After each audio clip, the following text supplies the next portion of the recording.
It's the 5th of July, 2026. A striker who shouldn't be allowed to play walks out onto the field anyway. 4 days earlier, he'd been sent off. A stamp on an opponent's ankle, a red card, an automatic one-match ban under FIFA's own rulebook. Rules that had never bent for anyone before. But this time, they did. Because somewhere between the red card and the next match, the President of the United States picked up a phone and called the most powerful man in football. What followed wasn't just a football story. It was a legal firestorm, a diplomatic standoff, and the moment Europe's football establishment turned on FIFA in public for the first time in years.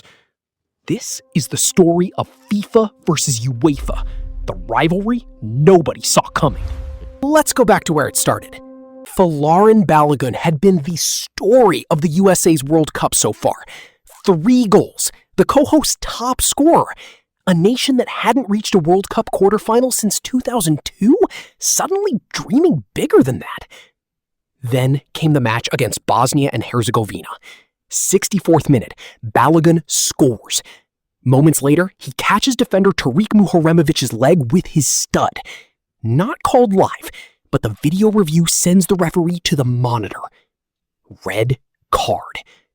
Under FIFA's competition regulations, that's not a debate. A straight red triggers an automatic one-match ban. No appeal, no exceptions. It's one of the few rules in football that isn't supposed to have any gray area at all. For Team USA, the timing couldn't have been worse. Their next match was the round of 16. Belgium! A home tournament, a nation whose football expectations had been rising with every win. And now their best player was about to miss the biggest game of the year. But nobody knew what was coming next. On the Wednesday after the red card, President Donald Trump called FIFA President Gianni Infantino directly. Not through an aide, not through the Federation, Trump himself, asking Infantino to review the ban. By his own account, Trump didn't fully understand what he was asking for. He later admitted he didn't know what a red card actually meant, or that it carried an automatic suspension. He just knew his team's best player was about to sit out, and he called the one man who could do something about it. That wasn't even the strangest part.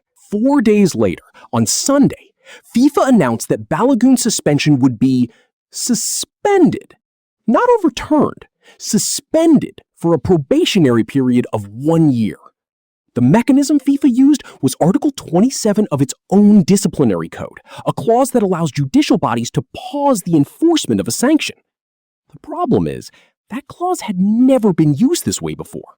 Not for a straight red, not mid-tournament, and critics immediately pointed to a different rule, Article 66.4, which states a one-match ban after a red card is automatic, with no room for suspension at all. FIFA had, in effect, used one of its own rules to override another. Balogun was free to play Belgium. And that's when this stopped being a football story and became something much bigger. UEFA didn't wait long to respond. Europe's governing body released a statement accusing FIFA of crossing a line that football's credibility depends on. When the certainty of the rules disappears, the statement warned, the integrity of the entire competition is at risk. It was one of the sharpest public rebukes one football institution has ever aimed at another, in the middle of a World Cup FIFA was hosting. Belgium's own federation, the RBFA, went further.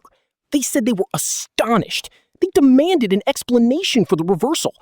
When none came fast enough, they formally challenged the decision. FIFA's response was almost as controversial as the reversal itself. The appeal was thrown out, not on the merits, but on a technicality. FIFA ruled that Belgium wasn't a party to the original proceedings, since the red card had been issued in a match against Bosnia, not against them. So legally, Belgium had no standing to challenge a decision that would directly decide who they'd be playing against in less than 24 hours. Belgium's coach didn't hide his frustration. He told reporters it felt less like July and more like April Fool's Day. This is where it gets complicated. Behind the scenes, this wasn't just a phone call and a ruling. Reports emerged that senior U.S. government officials, including the Commerce Secretary and the executive director of the White House's own World Cup task force, had helped recruit lawyers and communicate directly with U.S. soccer as they built their case to FIFA. The Secretary of State publicly called for the card to be rescinded, too.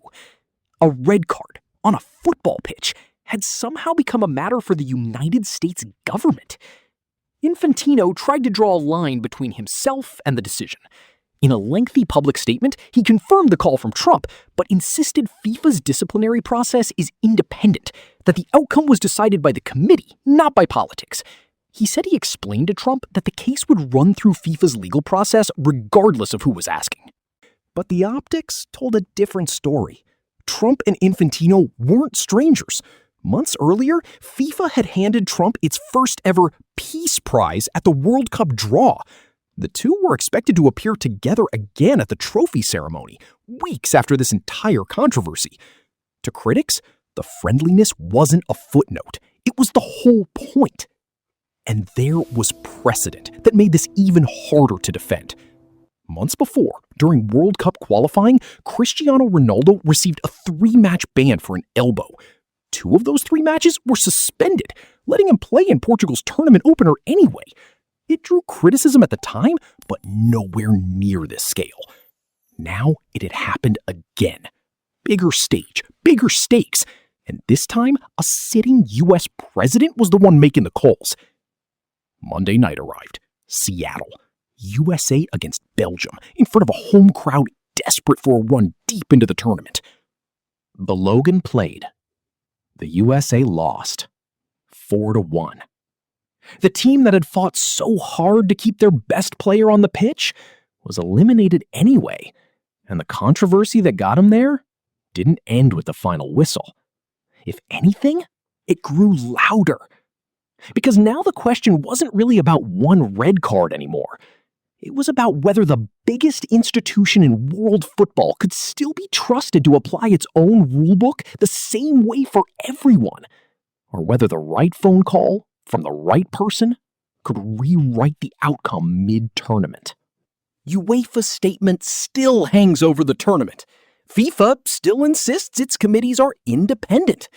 Belgium still hasn't received the full explanation they asked for. And somewhere in the gap between those two positions sits the uncomfortable truth this whole story exposed, that the line between football and power politics had never looked thinner than it did in the summer of 2026. A red card is supposed to be the one call in football nobody can talk their way out of. For 4 days in July 2026, that stopped being true. And world football is still trying to figure out what that means. If you think FIFA got this one right, or if you think Belgium got robbed, drop your take in the comments below. And if stories like this one, where power and football collide, are the kind of thing you want more of, subscribe, because this channel is just getting started.